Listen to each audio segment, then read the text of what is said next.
In the name of the Father, Son, Holy Spirit.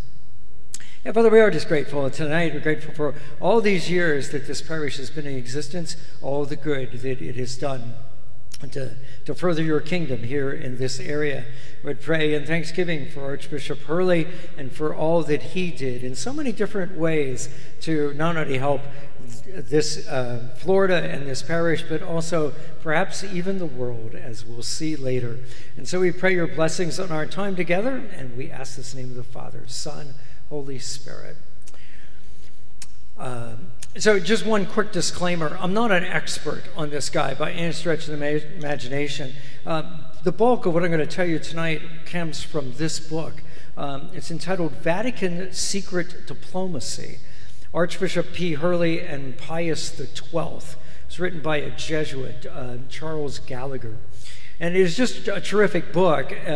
While he does center on Hurley's time in the Vatican, which we'll talk about, he does give a good biography of Hurley's life. And so that's where the bulk of this comes from. So I'm hoping you'll trust a good Jesuit. If I make a mistake, maybe it's the Jesuit's fault. Hurley was born in 1894, January 21st, which is significant because that is he shares a birthday with my mother, and Stonewall Jackson too, in case you didn't know that. He was one of 11 children, this is Cleveland, Ohio, grew up in very much a working class family. Pretty much everybody worked in the family, although it is noteworthy that in the 1910 census, the child Joseph, is listed as being a student. Perhaps he was not working. And that may be due because he was a bright guy. School came easy for him. He excelled in every education that he ever did. The other thing that's really quite interesting, I'm not going to be able to do a lot of it for you tonight, but a lot of times when you're talking about people like Hurley, born in this time period, late 1800s, early 1900s, it's worth reminding yourself of, if you will, the cultural nuances that are around him.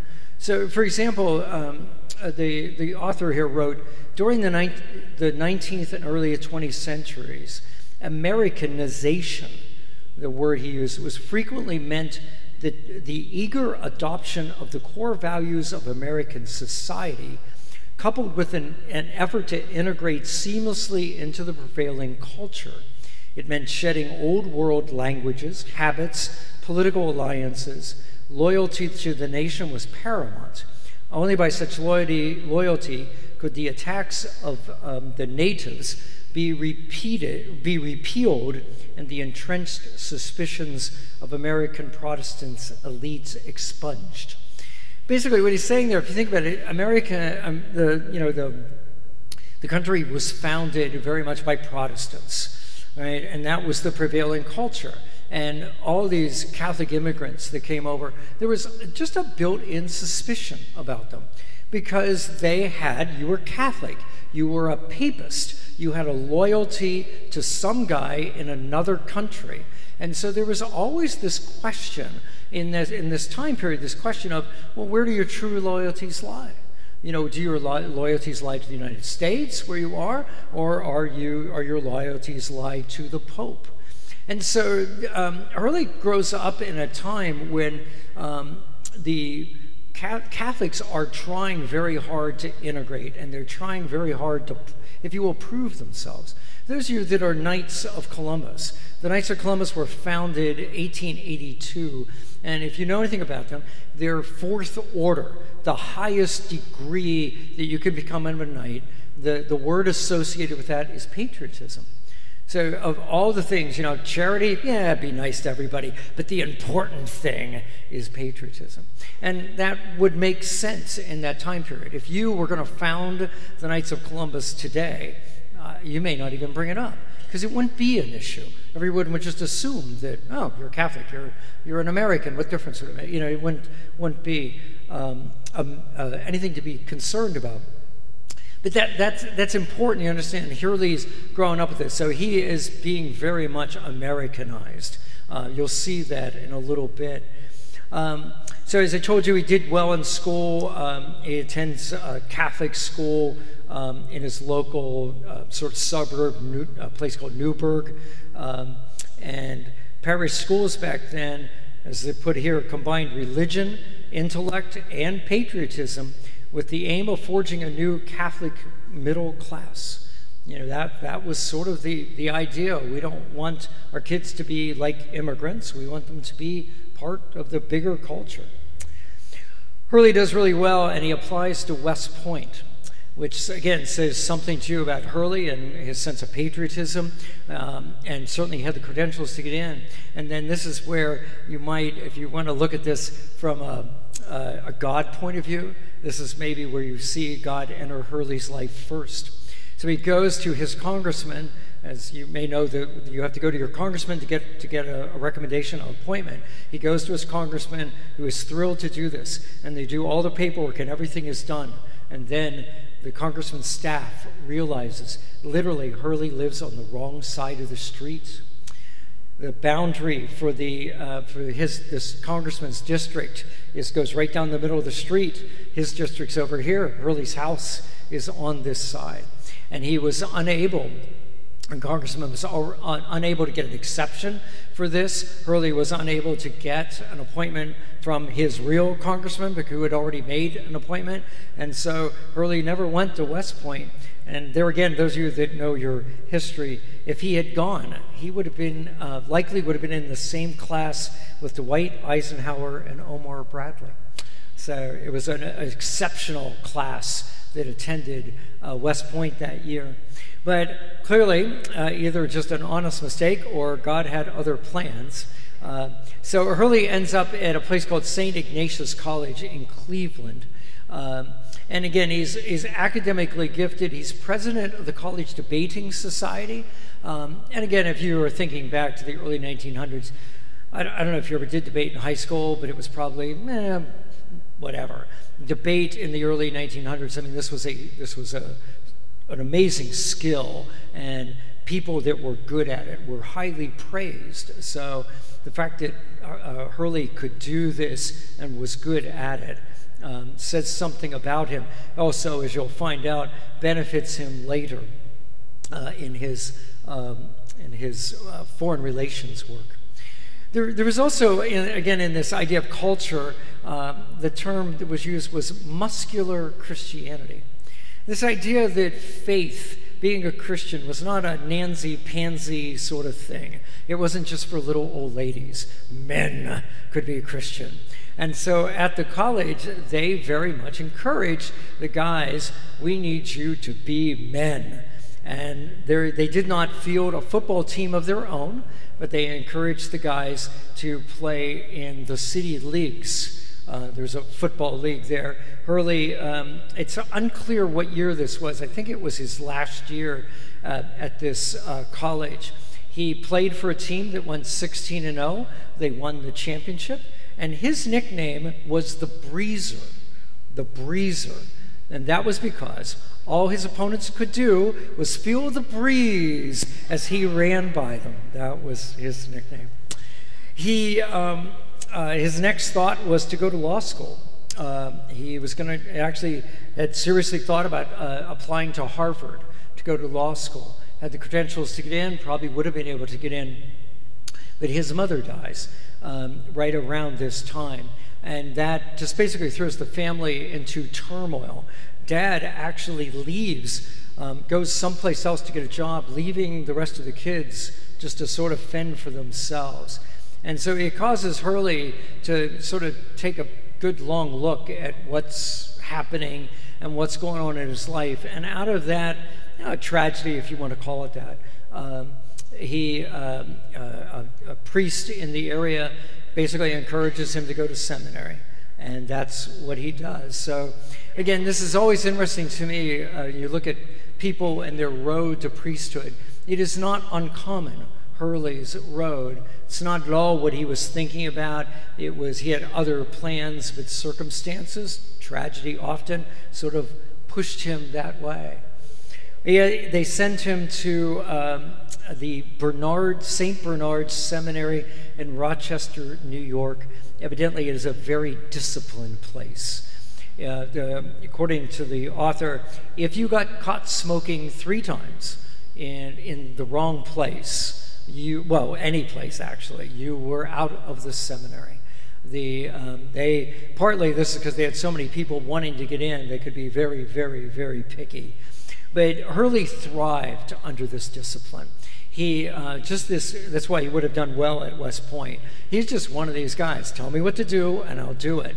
You'll find out later, I was told by some older priest in this diocese that knew Hurley that it was not generally a good thing if Hurley called you up and said, I want you to be my secretary.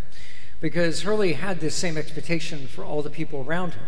He wanted to tell you what you needed to do, and he was expecting you to get it done, and wasn't probably going to cut you a whole lot of slack that way.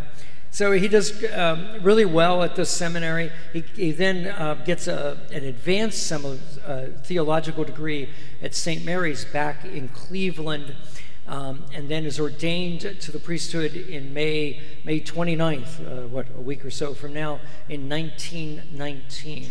But what's important here for Hurley is that when he comes back to St. Mary's to do this advanced degree, one of his professors is a guy, Edward Mooney, Father Edward Mooney. And Mooney is going to basically change Hurley's priesthood in about 7 years, is basically what it amounts to. But after he's ordained in 1919, he serves several parishes. If you recall, back in those days, associates got moved around even more than they get moved around now. So he just went from place to place to place. So then here's something that is a bit of a mystery. Hurley is placed on leave of absence, on sick leave in the Diocese of Cleveland on July 14th, 1926. But that's all the record says. He was granted sick leave. Doesn't say what the sickness was or anything about it. And just a month or so later, Hurley applies for a passport and leaves the country. And he ends up in Spain he rolls at the University of Toulouse to study diplomacy and diplomatic history. The author is really quite intrigued by all of this. In other words, you look at sort of Hurley gets the sick leave and he ends up in France studying something, and you feel like there's a missing puzzle piece or two, that somebody encouraged him to do this, rather than you spending your priesthood as a parish priest, you could be doing other things, and why don't you do this? And this idea of playing the system, if you will, I just put in, got some, got some health issues, put in for that, get the sick leave, go get an education. That would just kind of further this along. So I don't know, it's hard to know whether Hurley did that kind of underhandedly or not. But regardless, he's in France at this university, and that's when he and Mooney reconnect. So this Father Mooney has he's joined the Vatican Diplomatic Corps, and he has been named as the Apostolic Delegate to India. Apostolic Delegate, by the way, that's kind of like an ambassador would be the word you would be more familiar with. So the Apostolic Delegate to the United States is kind of like the ambassador from the Pope to the U.S. A very powerful position. So like the Apostolic Delegate in the United States, for example, if when it comes time, some diocese needs a bishop, it all goes through the Apostolic Delegate. So recommendations are made to him. He takes 3 names, sends them to the Vatican, who pick one, and evidently, I don't know if this is true or not, but I'm told that basically they send the names over in, here's name 1, name 2, name 3, and they're not put alphabetically.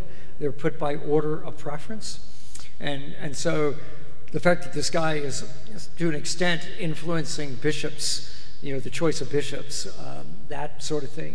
And they are tasked with talking to the government, making arrangements, things like that. And the whole idea of appointing bishops over the church's history has always been an issue.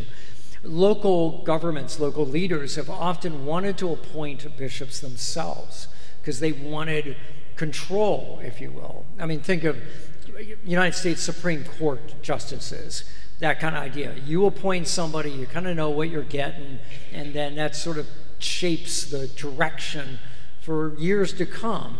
And so the idea would be, you can imagine in this country, oh, what a nightmare, if the whatever party was in power got to pick bishops.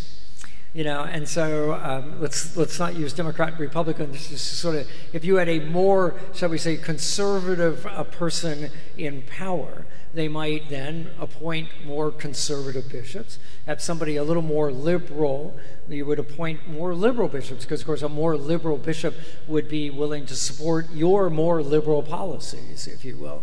So the church has never been a big fan of this, and have always wanted to be independent. There are bishops, we're going to appoint the bishops we want, that sort of thing. But it's even now in China, the arrangement between the Vatican and China is not like China's still got a lot of say in bishops, which the Vatican would like to get rid of, but they're just at the point they're doing the best they can.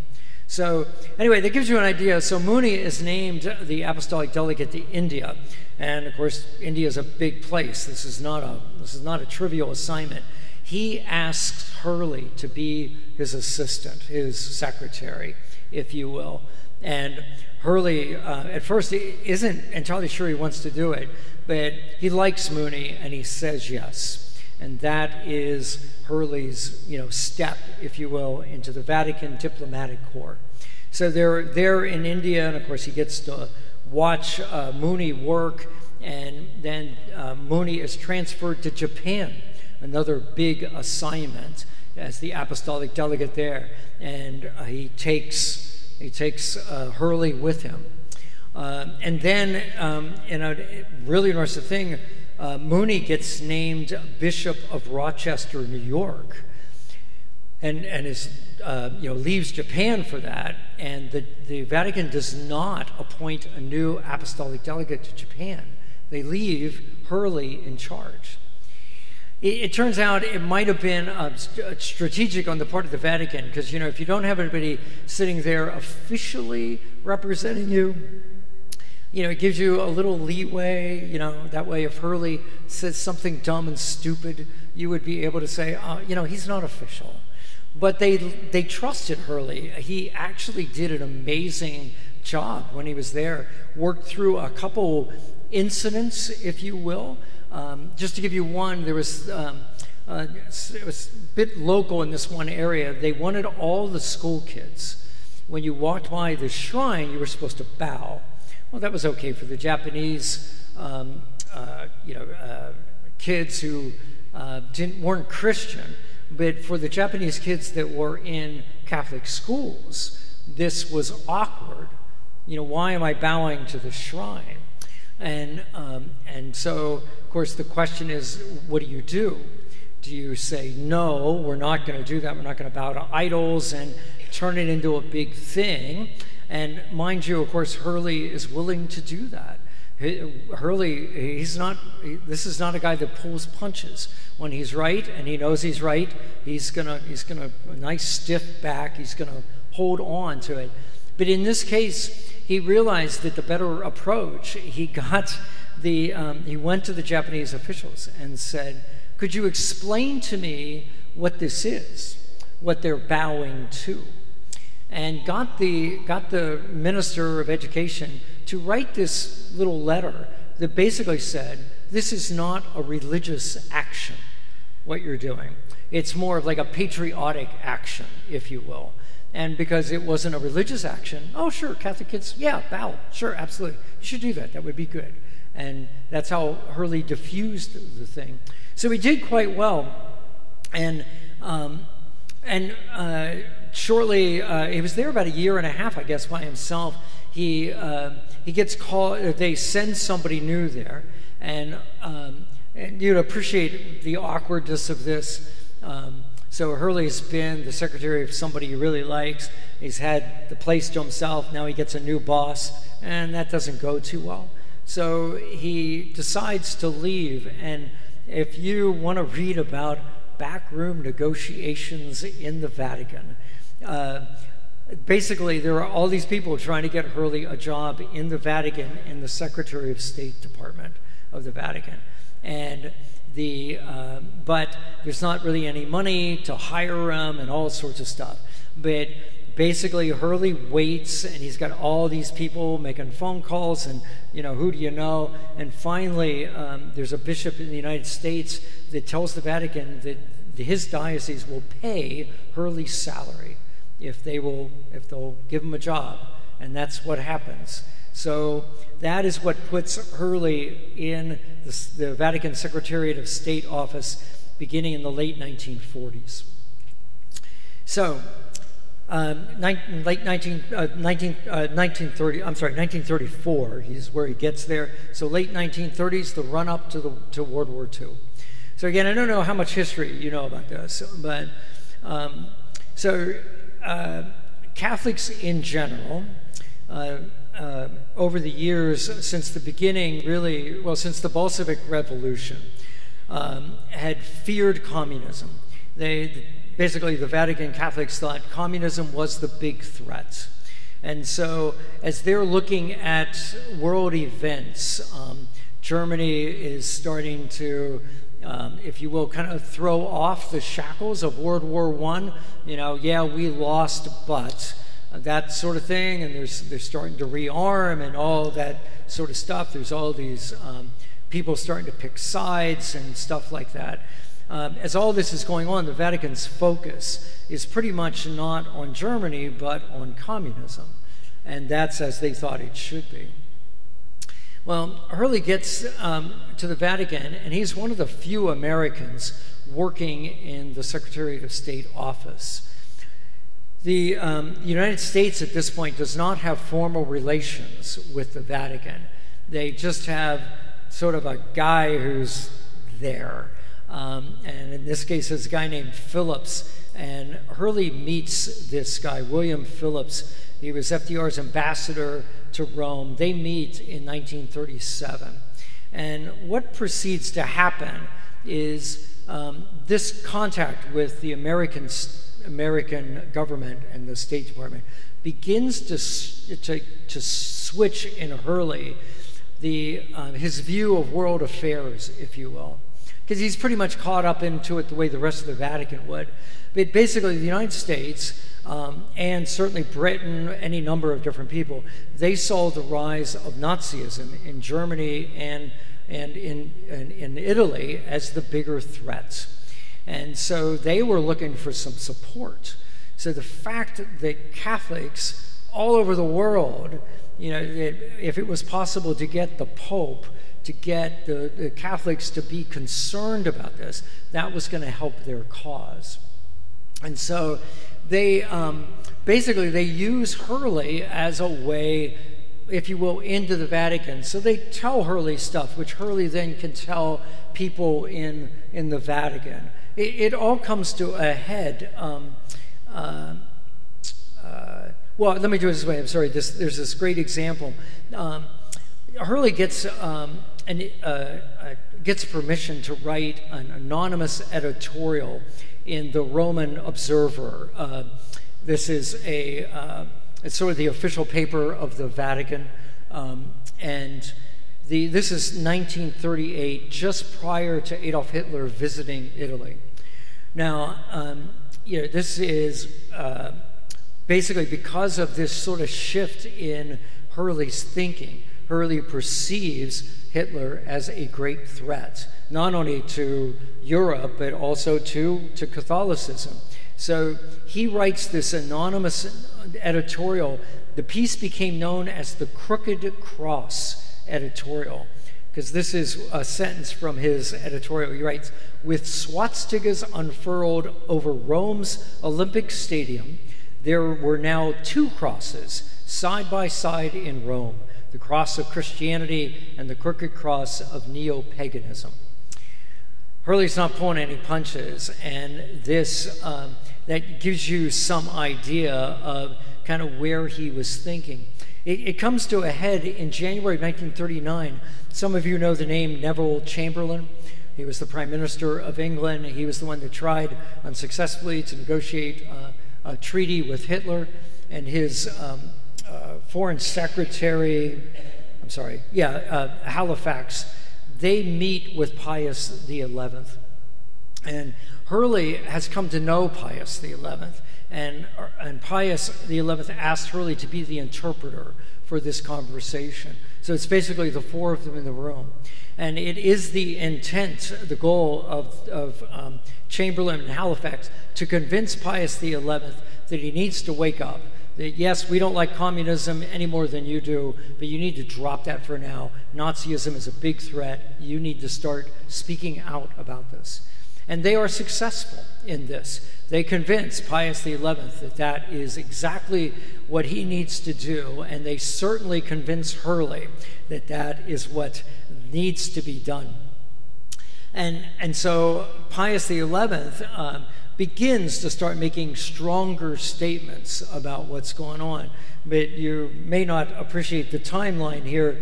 Pius XI dies in February of that year, and Pius XII, when he is elected, he chooses a different route. Again, Pius XII hasn't had the same, if you will, experience that Hurley Pius XI has. He still perceives communism as the big threat. And so this thing that's going on in Europe, he wants to play mediator. So he wants to not speak badly about the Allies or the Axis powers. He wants to sort of negotiate peace, in essence, which, if you think about it, is a terrifically wonderful thing. But Hurley doesn't think that's the right thing to do at all. And so over the next year, Hurley's trying as best he can to work behind the scenes. The State Department is feeding him a ton of information, and he's not being really successful in changing Pius XII's attitude, or anybody else really in the Secretariat of State. So it's hard to know how this came about. But on July 1st, 1940, Hurley gave a speech on Vatican radio. It was very pro-democratic, very pro-interventionalist. In other words, enough of this being neutral, it is time to pick sides. And of course, you would know what side Hurley wanted to pick. The Times of London reported on the speech, and this is the headline they gave it. It said, "Voice of the Vatican, duty to fight for the right." And that would really sum up the speech. Hurley, for about an hour, I guess, basically just said, what Nazism is, it is morally wrong, and we have a duty to fight against it. Now, in that speech, which if you and I were to listen to it now, we'd go, oh, yes, absolutely. Well, you would appreciate that he, in this speech, basically contradicts Pius XII's policy. So Pius XII for a year has been trying to, no, we're not going to pick sides, we're going to kind of work for peace, that kind of stuff. And now he's got a Vatican official of some note, basically contradicting this. So it is a little bit of an understatement to suggest that the Vatican was not happy with Hurley. And what do you do with employees you're not happy with? You get rid of them. So that was July 1st. So it just turned out that on August 13th of that year, so a month and a half later, Bishop Barry, who was the bishop of the Diocese of St. Augustine, so at the time that was the entire state of Florida except the Panhandle part, so Bishop Barry dies. Now, you know that from your own experience, when a bishop dies or resigns, the Vatican takes their dear sweet time to get you a new bishop. 6 months, a year, whatever, it doesn't matter. Well, Hurley dies on August 13th. 3 days later, Hurley is named the bishop of the Diocese of St. Augustine, and that's how he came to be here. It is important that you would appreciate that, you can pause here to understand that, on the one hand, this is impressive. Hurley stood up for what he believed in, and it cost him. Because if he had played the game, if you will, it is very likely that he would have ended up being the Bishop of Cleveland, where he was from, or some other big metropolitan sort of thing. But he chose that, no, I'm going to do what I think is right. You can also, in that speech and in the way this is all unfolded, you start to see Hurley's early life playing out. Patriotism, his loyalty to the nation, all that kind of stuff. And this masculine Christianity, the idea you stand up for what's right, it's all very much woven together in this. So he's installed in St. Augustine, November 26th, 1940. And the diocese at the time was 47,000 square miles. 40% of the churches were undeveloped missions. And in short, basically, Hurley had been sent to a backwater diocese. So they made him a bishop, but consider where they sent him. Florida in 1940, who wanted to be here? And it was not the place that you and I know. I don't know. I moved here in the late 60s. You guys can beat that? Anybody can beat that? Yeah. So those of you that can, I grew up in Newport Richey, not too far from here, and if you took the road from Newport Richey and came south on US 19, you within about a mile you left Newport Richey, and then it was 2 lanes until you got to Tarpon Springs.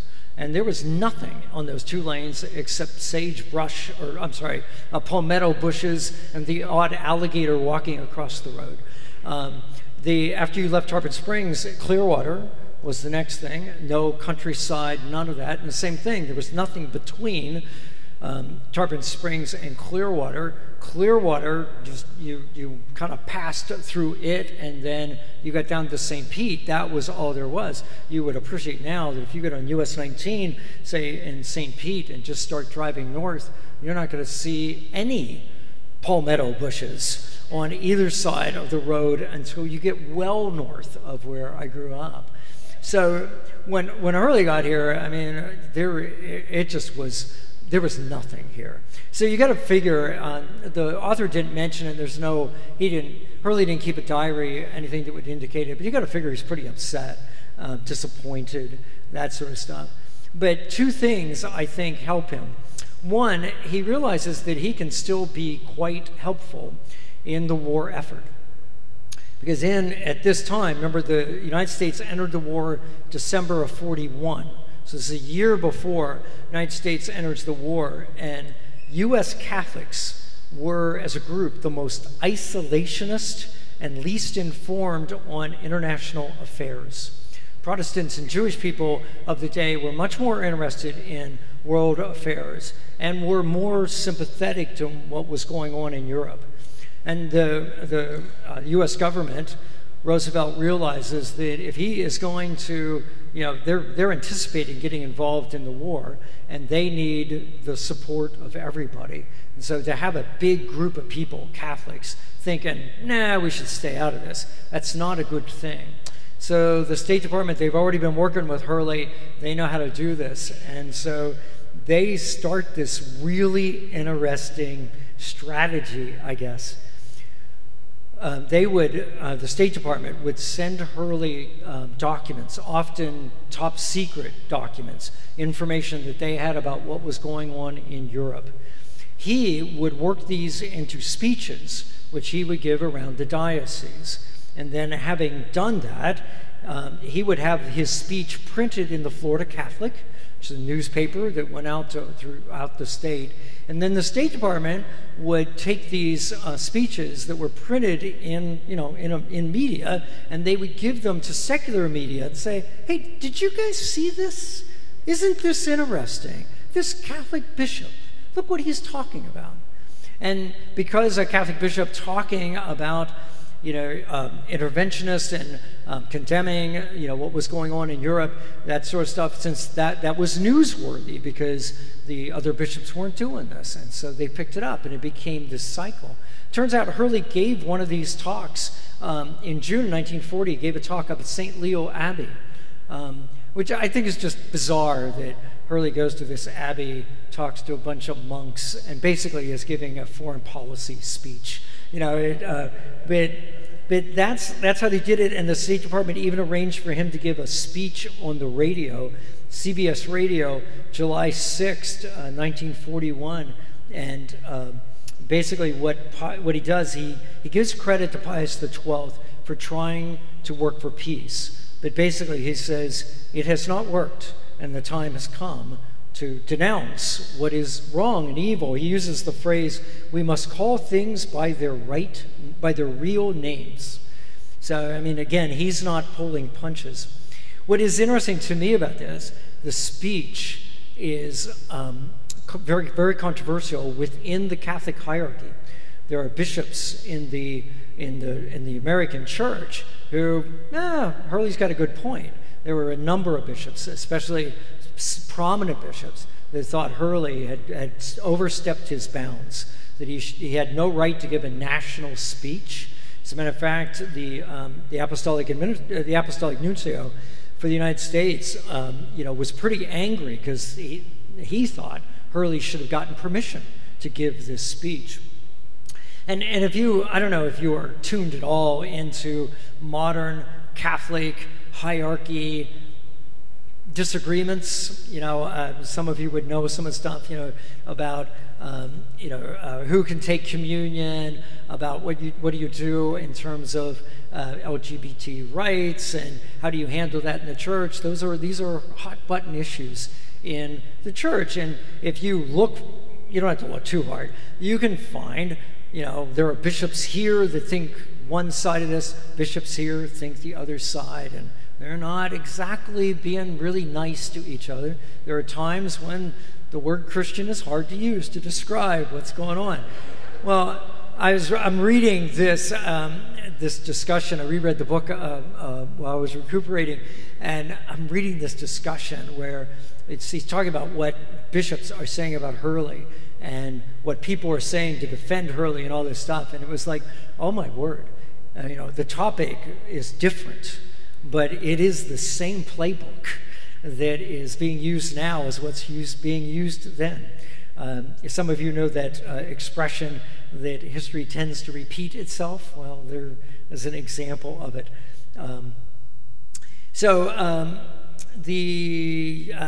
Yes, the U.S. enters the war 1941, but Hurley gets two things more that I think it's interesting during the war. One, he's done a big favor to the U.S. government. They did repay him. They were, at the time, they wouldn't have admitted it, of course. St. Augustine was in trouble economically. The city, it's a tourist town, not much tourism going on during the war. And they had these big hotels that were going to go bankrupt. And the leaders of the town came to him and wanted to know if he could do something. They did not know that he was tied into the State Department the way he was. But literally, Hurley made a few phone calls, and he and these business people, they go up to Washington, D.C. Magically, this bishop gets all these rather impressive meetings for these guys. And it turns out they started a Coast Guard training base in St. Augustine, used the hotels for places to house the soldiers. And so Hurley, it was interesting, the guy wrote about the fact that the business leaders just never really could quite figure out how Hurley had managed all this, but they might have been divine inspiration or something like that. The other thing was Hurley does have credit for being one of the early people to name the Holocaust. Turns out, again, State Department's still giving him information, and he's still using it. But he referred to it,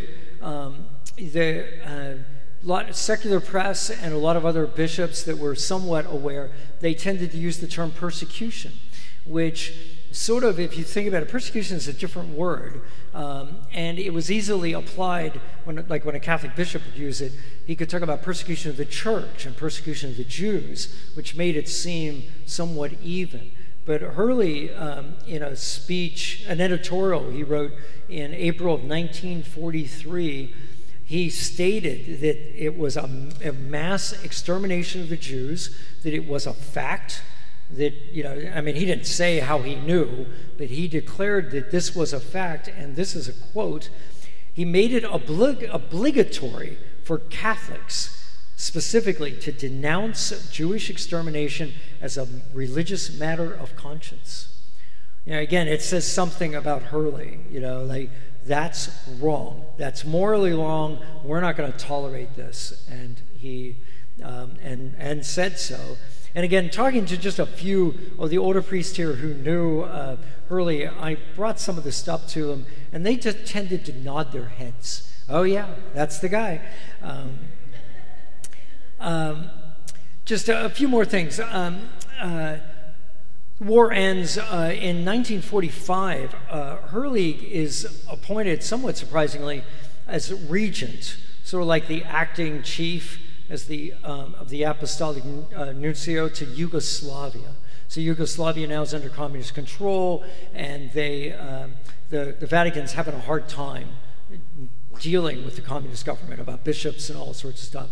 And they send Hurley there, and he's there for 5 years, and this does not go well on lots of levels.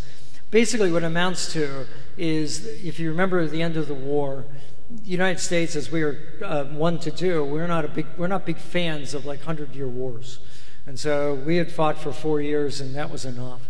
And so, even though it was easy to make a case that communism was worth fighting, but the United States didn't want to fight. They wanted to bring the guys home. And so the United States, after that point, the idea was, well, we got to find a way of getting along with the Soviet Union. We'll just build more missiles, we'll do deterrence, we'll do all that kind of stuff. But we do not want to get into a confrontation with communism. The Vatican,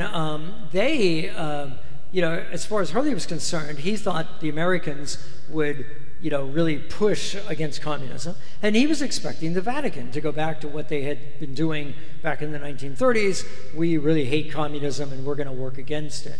But everybody seems to be trying to get along with the Yugoslavian communist government. And Hurley just doesn't think this is the right thing to do. And every time he tries to push back, he gets everybody telling him, no, don't do that, we won't back you. That sort of stuff. So this is not a happy 5 years for Hurley. At the end of it, Pius XII names him an archbishop, but it's a thing called a personal archbishop. So it's just a title. So you're not like the Archbishop of, say, Boston. So you get to be the Bishop of Boston with a title. You're just an archbishop. It's just 4 letters you get to write in front of your name. It's all. So now he's back in Florida, but it is important to know that Hurley doesn't go quietly. So a terrific incident. January of 1959 now, some years later, the first deputy of the Soviet Union, a guy named Anastas Mikulin, he's going to visit the United States on a 2-week goodwill tour. He's going to meet the president, he's going to travel around, look at industry. It's a chance for perhaps some détente, if you remember that word. The idea that maybe the United States and the Soviets could start doing some business together, things like that. Well, Hurley finds out about this, and Hurley wants to make a statement, because on a part of that trip on January 20th, this guy, Mikulin, he's supposed to land in Tampa. He's going to tour a state-of-the-art orange juice processing plant and a frozen fruit packaging plant. That was the point of the trip. So this is what Hurley does. He issued a special order under the signature of his chancellor, Reverend John Burns. This is how it reads. We understand that Mikulin, the Russian communist, will be in Tampa on 20 January. The Most Reverend Archbishop desires that our priests and people join together on that occasion in a solemn act of religious intercession for the repose of the souls of the tens of millions ruthlessly done to death by Mr. Michelin and his associates. It is recommended that this intercession be made through the holy sacrifice of the Mass. It is further recommended that the church bells be tolled on this occasion.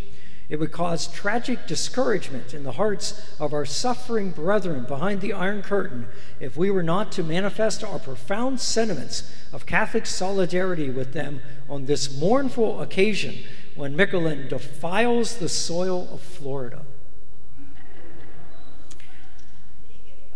No. Hurley actually he planned to be in Tampa on the day. He had this all planned out. He was going to have the church bells rung when the plane landed in the Tampa airport.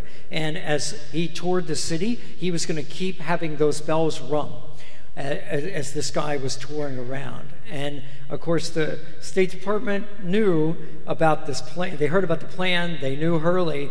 And so the New York Times on January the 18th had this headline: Michelin has talk with Eisenhower, Florida trip canceled. The other thing, the last thing about Hurley that is of interest, I think, is, so he gets in Florida in the 1940s, there's nothing here, literally nothing here. But Hurley's a smart guy, and he realized that is not going to be the case forever, that this is a place where people are going to want to come. And basically, Hurley starts buying land.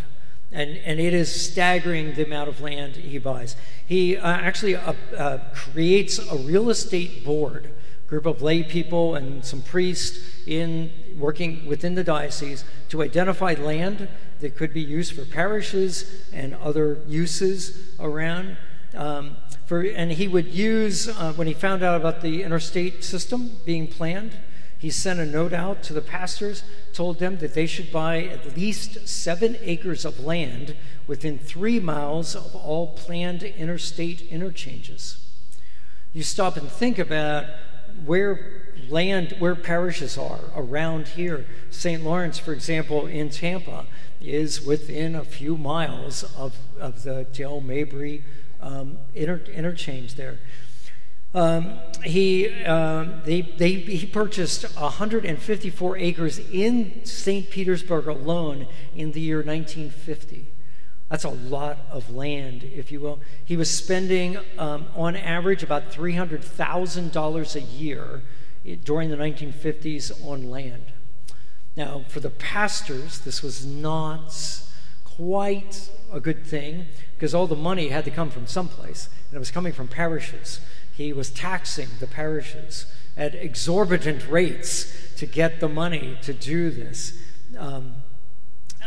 So I know for a fact that St. Patrick's in Largo, St. Stephen's just up the road here, the original land, Hurley was flying over it and pointed down. He's like, that would be a good place to put it, And so they bought that original land. St. Lawrence in Tampa. I also know he bought the land for Tampa Catholic High School, which is really interesting because if you go to that campus, Rome Avenue goes right down, and to your right is all the classroom buildings, the chapel, office, that kind of stuff. And it's just in a neighborhood. On the left is all the sports fields, the baseball field and the gym and all that stuff, and the Hillsborough River. There are several hundred yards of probably 200 yards worth of waterfront property there that Hurley got for nothing. Of course, he just bought it up. If the diocese ever was really strapped for cash, they could sell that land for millions of dollars, literally. And it is kind of fun. You can be down there just playing baseball, hit your home run into the Hillsborough River if you want. The St. Vincent de Paul Seminary that's down in Boynton Beach, he bought the land for that as well. So at this point, Hurley is sort of riding off to the sunset, but not before. Again, Hurley had a stubborn streak, and it wasn't always directed to morally right things. So the diocese starts to get bigger, in terms of population. Vatican decides it'd be good to divide it. And so, if you know, we're 7 dioceses now, but the first division was sort of a line mid-state. So it was St. Augustine and Miami. So they're going to create the Miami Diocese. Well, typically what happens in a case like this, the diocese, all their assets is in stocks and bonds and blue chip things and all that stuff. So you just simply divide the assets in half, and you give the new bishop of the new diocese half the money, you keep half. It's fine. Hurley didn't have a single bit of stock. He had land, and he had a lot of land in Miami, which was way more valuable than a lot of the land he had up north. And he wanted it divided based on the current value of all this land that he had. And the Vatican wouldn't do it. The Vatican wanted to divide it based on what he paid for it. And Hurley was, he used the word rape at one point, thought that the Miami Diocese was raping the Diocese of St. Augustine with this. He fought them for 7 years over this, until finally the Vatican pretty much just threatened him. You will either sign off on this stuff or you can get another job. And so he finally did eventually sign off on it, but he was not happy about that. He thought he had been wronged by that accounting, if you will. So he dies in October 30th, 1967. And so you look back at the guy's legacy. It's hard to suggest that one person changes the thinking of the Catholics, especially in the United States, but he certainly contributed to it. The fact that the United States as a whole, we were remarkably united going into World War II.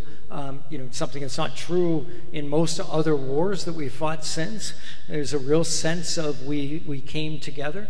And again, it suited Hurley, because this idea of patriotism, even if there's some part of this I don't like, my country is doing this and I should do this too. So Hurley contributes to that.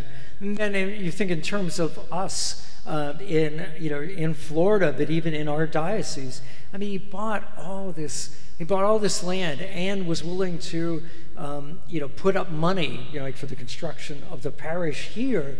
Even if the parish didn't have the money, he'd get it started, if you will. And he was willing to do all that because he realized this was a growing place.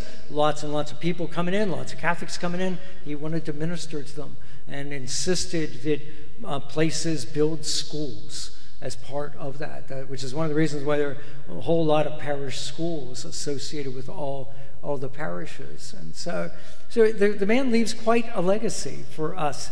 Not all of it good. I don't know that anybody's gonna put him up for sainthood. There's probably enough things you could look at. I was like, maybe that wasn't quite the Christian way of going about that. But I like I said, I found the guy to be perfectly, wonderfully fascinating in so many ways, and you have to admire his really good qualities, especially maybe he was a little stubborn, but indeed, especially when it came to moral issues, he had a real sense of this is the right thing to do, and that's what I'm going to do. And for me too, this idea that he was very much a product of his time is a good historical lesson, because I stopped to think about, I was born in 1957, and start to think about, over my lifetime, this shift from, that the greatest generation of we're all in this together. So my parents and people I knew when I was growing up, they were all part of that generation. And over all these years, we have shifted, our society has shifted so much more to an individualistic society. So I bring all that as opposed to someone who's born now or just born, say, 2000. They don't know a sense of that sense of community that I somewhat take for granted, especially in church. I moved to a new place. What do? You go to church, because that's where you'll meet people. That was the way I thought. It's the way I was brought up. Modern people, I don't know, my modern youth wouldn't think that way. So just as an exercise in appreciating, understanding something about Hurley when he was growing up and what he was being taught, that matters. So with all of that, I hope that was helpful to you. I did want to leave a little time for some questions with the understanding that I might not be able to answer them, because my brother is quite a historian, taught history for years and years at all sorts of different levels, and he's passed on a ton to me, and I did the research, but we'll do my best if you have a question. Yeah? No, he's a diocesan priest. So he was ordained for the Diocese of Cleveland. But yeah, just that bit about the sick leave thing and then ending up in the Vatican, if you're a cynic, if you don't like the guy, you would just say, well, he manipulated the system so he could advance. He wanted to climb the corporate ladder, so to speak. In your research, when you were looking at the time that he was against the communism, Mm-hmm.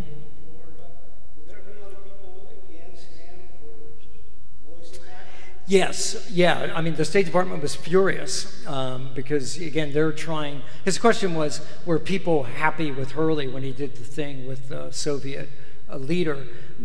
Yeah, because if you were of the mindset, no, we need to try to get along with the Russians because that's way better than mutual destruction with nuclear weapons, which is, of course, not an unreasonable view to take. Yeah, you're going to think that Hurley's like, no, you should calm down. Like, let the guy calm. But Hurley, certainly because of his time behind the Iron Curtain in Yugoslavia just a few years before, he had a real sense of what communism was really like, and he wanted to name it for what it was. So, yeah, people weren't always happy with him. Mm-hmm.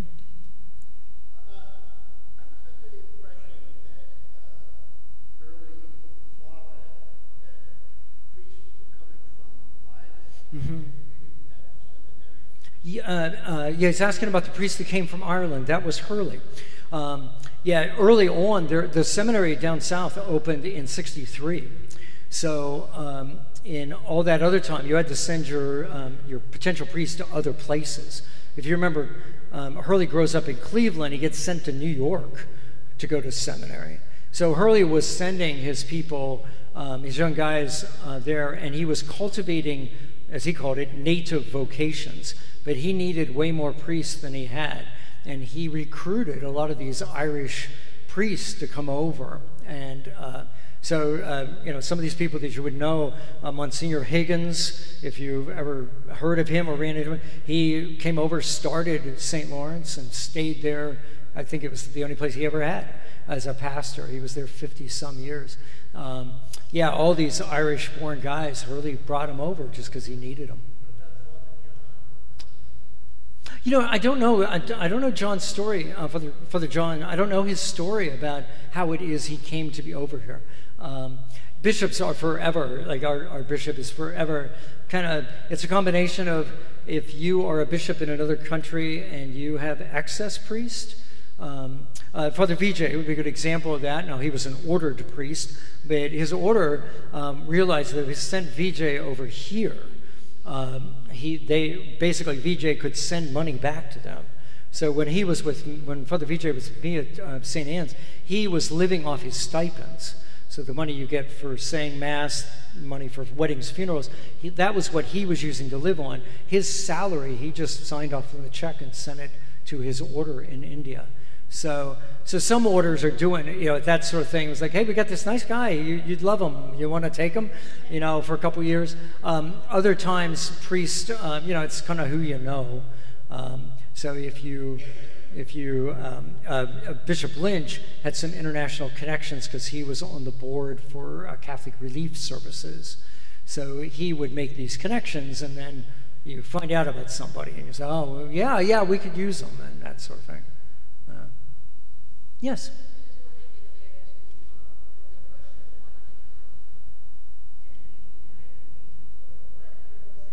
That would have been, that was the Russian thing. That was 1959. Yeah. Yeah. Yeah, I mean, if you think about it, it's a couple years before the Cuban Missile Crisis. So, that tension, Khrushchev is the premier in Russia, in the Soviet Union at the time. Yeah, there's a lot of tension going on. Like I said, it's interesting to me. I'm just kind of good at arguing both sides of something.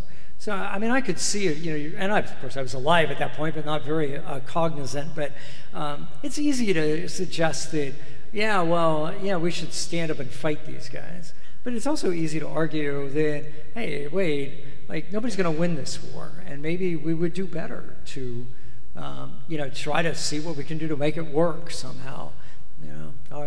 Hard to know. It's why I don't know that I always wanted to come back in other lives and have other jobs. I always wanted to be a cartoonist, for example, but I don't think I ever would want to come back and be like a world leader because of those questions. I just think it's hard to get those right. I mean, Pius XII is a great example. He chose, like, I'm gonna try and do what I can to work for peace, and it didn't work. And so it's really easy after the fact to go back and say, well, you did that all wrong. You should have done this, you should have done this. It's just easy to do. At the time, you got to have some sympathy for the poor guy. I mean, he is living in, he's in Italy. I mean, it's not hard to imagine that if he had complained too much, spoken out too much, the Italian government would have said, okay, we're done, and just like come in and wipe the Vatican off the map, so, yeah.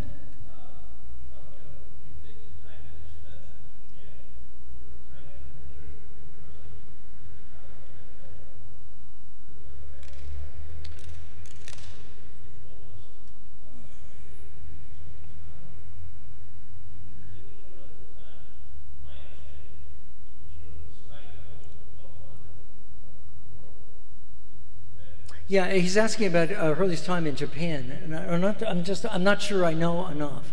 It seems that Hurley got there. Hurley had nothing in his background to understand that culture, anything like that. And there, some of those stories, you get the impression that Hurley is just kind of confused by, like, kind of why would you even think this is a big deal, sort of thing. Yeah. So the fact that he managed as well as he did is probably divine providence, maybe, as much as his strategy worked at that time. Yeah, it's hard to know. It's interesting. It's an interesting question you bring up. To what extent does that influence him later, or his early life, contribute to that? I'm not sure.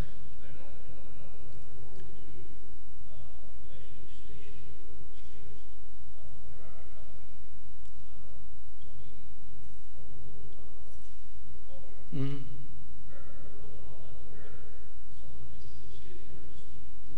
Oh, wow. Yeah.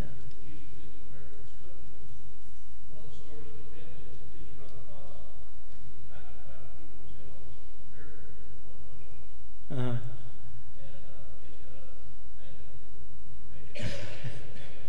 Oh, yeah. Yeah. Yeah, like I said, it's interesting. I'm just not sure how that would have worked out. Certainly, Hurley would have appreciated the discipline of the culture. There's no doubt about that. Time for a couple more, and then we'll call it a night. I don't actually.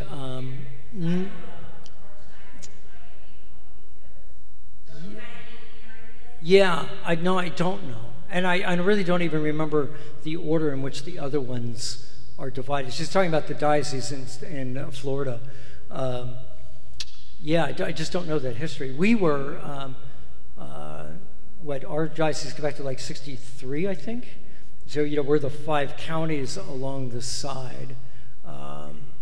And we were originally sort of like the West Coast, because Venice broke off of us. And then the Orlando diocese comes later, probably after Mickey showed up, I guess. I don't know. But yeah, I honestly don't know where that line would have been drawn. Yeah. What, a question in the back? Did he purchase this property here? I'm sorry? Did he purchase this property here? I'm sorry, I still missed that. Yeah. Yeah, Hurley did not purchase the property. This was, we found this in our archives. There's a handwritten note, we got it out on the table out there. Evidently somebody knew the person who owned this land, and I guess a group of people had already started worshiping here, and they asked about buying it, and he offered it for $500 an acre. He offered this property 12 acres and another 5 across the street, I believe in the back. I'm sorry, I believe that way, which they decided not to buy, which we regret to this day. But yeah, to my knowledge, I don't know if Hurley would have paid for that. My impression is that the parish paid for that, that sort of thing. So I'm not sure. Like I said, I know he signed the contract. We got his signature out there. He signed the contract to build the place. And he was here to dedicate it, too, I might add, yeah. So, all right. Well, we're good. Well, I appreciate your being here to help me remember Archbishop Hurley and all that he did. And so let's close with prayer. In the name of the Father, Son, Holy Spirit. Yeah, Father, we're just grateful for the Archbishop, and certainly pray the repose of his soul even after all these years. And we pray in such gratitude for all that he did in so many ways that he helped us. His legacy reaches even to us today. And so with gratitude in our hearts, pray you bless this fine group this evening, Father, Son, and Holy Spirit. Amen. Thanks so much. Have a good night.